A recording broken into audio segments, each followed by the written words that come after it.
Chapter 21. Then Jehoshaphat rested with his fathers, and was buried with them in the city of David. And Jehoram his son succeeded him as king. Jehoram's brothers, the sons of Jehoshaphat, were Azariah, Jehiel, Zechariah, Azariahu, Michael, and Shephatiah. All these were sons of Jehoshaphat, king of Israel. Their father had given them many gifts of silver and gold and articles of value, as well as fortified cities in Judah, but he had given the kingdom to Jehoram because he was his firstborn son. When Jehoram established himself firmly over his father's kingdom, he put all his brothers to the sword along with some of the princes of Israel. Jehoram was 32 years old when he became king, and he reigned in Jerusalem 8 years. He walked in the ways of the kings of Israel, as the house of Ahab had done, for he married a daughter of Ahab. He did evil in the eyes of the Lord. Nevertheless, because of the covenant the Lord had made with David, the Lord was not willing to destroy the house of David. He had promised to maintain a lamp for him and his descendants forever. In the time of Jehoram, Edom rebelled against Judah and set up its own king. So Jehoram went there with his officers and all his chariots. The Edomites surrounded him and his chariot commanders, but he rose up and broke through by night. To this day, Edom has been in rebellion against Judah. Libnah revolted at the same time, because Jehoram had forsaken the Lord, the God of his fathers. He had also built high places on the hills of Judah, and had caused the people of Jerusalem to prostitute themselves, and had led Judah astray. Jehoram received a letter from Elijah the prophet, which said, "This is what the Lord, the God of your father David, says. You have not walked in the ways of your father Jehoshaphat, or of Asa, king of Judah. But you have walked in the ways of the kings of Israel, and you have led Judah and the people of Jerusalem to prostitute themselves, just as the house of Ahab did. You have also murdered your own brothers, members of your father's house, men who were better than you. So now the Lord is about to strike your people, your sons, your wives, and everything that is yours with a heavy blow. You yourself will be very ill with the lingering disease of the bowels, until the disease causes your bowels to come out." The Lord aroused against Jehoram the hostility of the Philistines and of the Arabs who lived near the Cushites. They attacked Judah, invaded it, and carried off all the goods found in the king's palace, together with his sons and wives. Not a son was left to him, except Ahaziah, the youngest. After all this, the Lord afflicted Jehoram with an incurable disease of the bowels. In the course of time, at the end of the 2nd year, his bowels came out because of the disease, and he died in great pain. His people made no fire in his honor, as they had for his fathers. Jehoram was 32 years old when he became king, and he reigned in Jerusalem 8 years. He passed away to no one's regret, and was buried in the city of David, but not in the tombs of the kings. Chapter 22. The people of Jerusalem made Ahaziah, Jehoram's youngest son, king in his place, since the raiders who came with the Arabs into the camp had killed all the older sons. So Ahaziah, son of Jehoram king of Judah, began to reign. Ahaziah was 22 years old when he became king, and he reigned in Jerusalem 1 year. His mother's name was Athaliah, a granddaughter of Omri. He too walked in the ways of the house of Ahab, for his mother encouraged him in doing wrong. He did evil in the eyes of the Lord, as the house of Ahab had done, for after his father's death they became his advisers to his undoing. He also followed their counsel when he went with Joram son of Ahab king of Israel to war against Hazael king of Aram at Ramoth-Gilead. The Arameans wounded Joram, so he returned to Jezreel to recover from the wounds they had inflicted on him at Ramoth in his battle with Hazael king of Aram. Then Ahaziah son of Jehoram king of Judah went down to Jezreel to see Joram son of Ahab, because he had been wounded. Through Ahaziah's visit to Joram, God brought about Ahaziah's downfall. When Ahaziah arrived, he went out with Joram to meet Jehu son of Nimshi, whom the Lord had anointed to destroy the house of Ahab. While Jehu was executing judgment on the house of Ahab, he found the princes of Judah and the sons of Ahaziah's relatives who had been attending Ahaziah, and he killed them. He then went in search of Ahaziah, and his men captured him while he was hiding in Samaria. He was brought to Jehu and put to death. They buried him, for they said, "He was a son of Jehoshaphat, who sought the Lord with all his heart." So there was no one in the house of Ahaziah powerful enough to retain the kingdom. When Athaliah, the mother of Ahaziah, saw that her son was dead, she proceeded to destroy the whole royal family of the house of Judah. But Jehosheba, the daughter of King Jehoram, took Joash, son of Ahaziah, and stole him away from among the royal princes who were about to be murdered, and put him and his nurse in a bedroom. Because Jehosheba, the daughter of King Jehoram and wife of the priest Jehoiada, was Ahaziah's sister, she hid the child from Athaliah so she could not kill him. He remained hidden with them at the temple of God for 6 years while Athaliah ruled the land. Chapter 23. In the 7th year, Jehoiada showed his strength. He made a covenant with the commanders of units of 100, Azariah, son of Jeroham, Ishmael, son of Jehohanan, Azariah, son of Obed, Maaseiah, son of Adaiah, and Elishaphat, son of Zichri. They went throughout Judah and gathered the Levites and the heads of Israelite families from all the towns. When they came to Jerusalem, the whole assembly made a covenant with the king at the temple of God. Jehoiada said to them, "The king's son shall reign, as the Lord promised concerning the descendants of David. Now this is what you are to do. A third of you priests and Levites who are going on duty on the Sabbath are to keep watch at the doors. A third of you at the royal palace, and a third at the foundation gate. And all the other men are to be in the courtyards of the temple of the Lord. No one is to enter the temple of the Lord except the priests and Levites on duty. They may enter because they are consecrated, but all the other men are to guard what the Lord has assigned to them. The Levites are to station themselves around the king, each man with his weapons in his hand. Anyone who enters the temple must be put to death. Stay close to the king wherever he goes."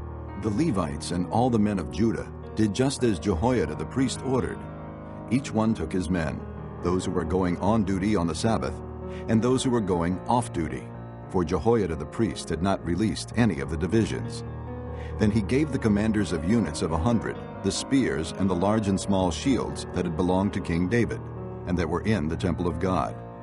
He stationed all the men, each with his weapon in his hand, around the king, near the altar in the temple, from the south side to the north side of the temple. Jehoiada and his sons brought out the king's son and put the crown on him. They presented him with a copy of the covenant and proclaimed him king. They anointed him and shouted, "Long live the king!" When Athaliah heard the noise of the people running and cheering the king, she went to them at the temple of the Lord.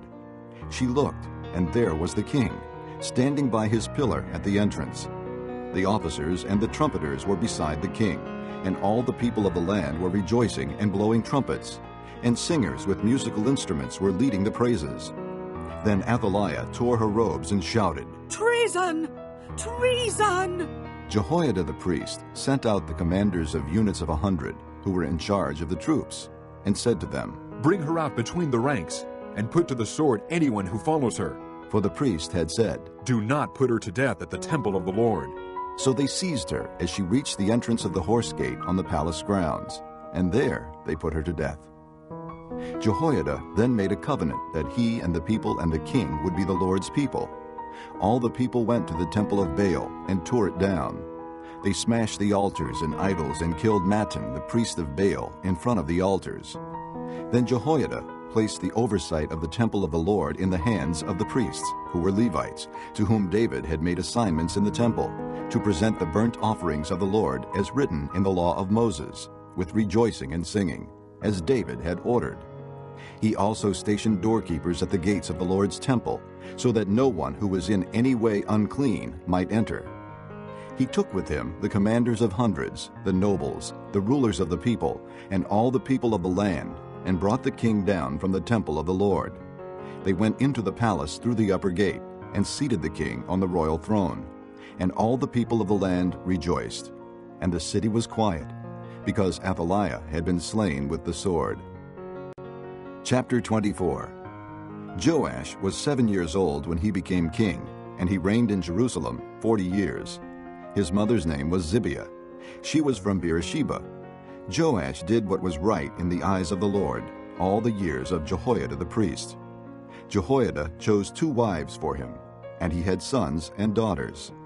Sometime later, Joash decided to restore the temple of the Lord. He called together the priests and Levites and said to them, "Go to the towns of Judah and collect the money due annually from all Israel to repair the temple of your God. Do it now." But the Levites did not act at once. Therefore, the king summoned Jehoiada the chief priest and said to him, "Why haven't you required the Levites to bring in from Judah and Jerusalem the tax imposed by Moses, the servant of the Lord, and by the assembly of Israel for the tent of the testimony?" Now the sons of that wicked woman Athaliah had broken into the temple of God and had used even its sacred objects for the Baals. At the king's command, a chest was made and placed outside at the gate of the temple of the Lord. A proclamation was then issued in Judah and Jerusalem that they should bring to the Lord the tax that Moses the servant of God had required of Israel in the desert. All the officials and all the people brought their contributions gladly, dropping them into the chest until it was full. Whenever the chest was brought in by the Levites to the king's officials, and they saw that there was a large amount of money, the royal secretary and the officer of the chief priest would come and empty the chest and carry it back to its place. They did this regularly and collected a great amount of money. The king and Jehoiada gave it to the men who carried out the work required for the temple of the Lord. They hired masons and carpenters to restore the Lord's temple, and also workers in iron and bronze to repair the temple. The men in charge of the work were diligent, and the repairs progressed under them. They rebuilt the temple of God according to its original design and reinforced it. When they had finished, they brought the rest of the money to the king and Jehoiada, and with it were made articles for the Lord's temple, articles for the service and for the burnt offerings, and also dishes and other objects of gold and silver. As long as Jehoiada lived, burnt offerings were presented continually in the temple of the Lord. Now Jehoiada was old and full of years, and he died at the age of 130. He was buried with the kings in the city of David, because of the good he had done in Israel for God and his temple. After the death of Jehoiada, the officials of Judah came and paid homage to the king, and he listened to them. They abandoned the temple of the Lord, the God of their fathers, and worshipped Asherah poles and idols. Because of their guilt, God's anger came upon Judah and Jerusalem. Although the Lord sent prophets to the people to bring them back to him, and though they testified against them, they would not listen. Then the Spirit of God came upon Zechariah, son of Jehoiada the priest. He stood before the people and said, "This is what God says. Why do you disobey the Lord's commands? You will not prosper. Because you have forsaken the Lord, he has forsaken you."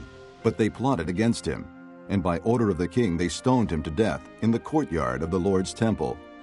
King Joash did not remember the kindness Zechariah's father Jehoiada had shown him, but killed his son, who said as he lay dying, "May the Lord see this and call you to account." At the turn of the year, the army of Aram marched against Joash. It invaded Judah and Jerusalem and killed all the leaders of the people. They sent all the plunder to their king in Damascus. Although the Aramean army had come with only a few men, the Lord delivered into their hands a much larger army. Because Judah had forsaken the Lord, the God of their fathers, judgment was executed on Joash. When the Arameans withdrew, they left Joash severely wounded. His officials conspired against him for murdering the son of Jehoiada the priest, and they killed him in his bed. So he died and was buried in the city of David, but not in the tombs of the kings. Those who conspired against him were Zabad, son of Shimeath, an Ammonite woman, and Jehozabad, son of Shimrith, a Moabite woman. The account of his sons, the many prophecies about him, and the record of the restoration of the temple of God are written in the annotations on the book of the kings. And Amaziah, his son, succeeded him as king.